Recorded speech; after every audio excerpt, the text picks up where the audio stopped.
రమణాశ్రమానికి కొద్ది దూరంలో ద్రౌపది గుడిలో ఒక వృద్ధుడు ఉండేవాడు. ఆయనకు ఉన్న ఆస్తి అంతా ఒక ఇనుప గిన్నె, ఒక గొడ్డలి. గొడ్డలితో వంట చెరుకును నరికేవారు. ప్రతిరోజు గంటల తరబడి శ్రీ భగవాన్ వైపే చూస్తూ నిలబడేవారు.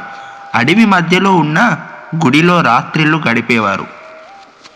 ఒకనాడు ఆయన గుడి ఎదురుగా నిలబడి ఉండగా చలంగారు చూసి ఈ నిర్జన ప్రదేశంలో ఏం చేస్తుంటారని అడిగారు.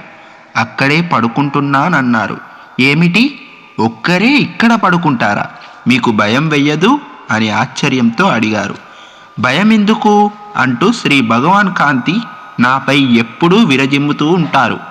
రాత్రంతా నీలపు కాంతి నన్ను చుట్టేస్తూ ఉంటుంది.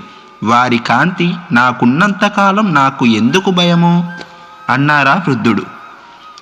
శ్రీ భగవాన్ తన ప్రేమని, కాంతిని ఒక నిరుపేద ముసలి బిచ్చగానికి పూర్తిగా అనుగ్రహించారు.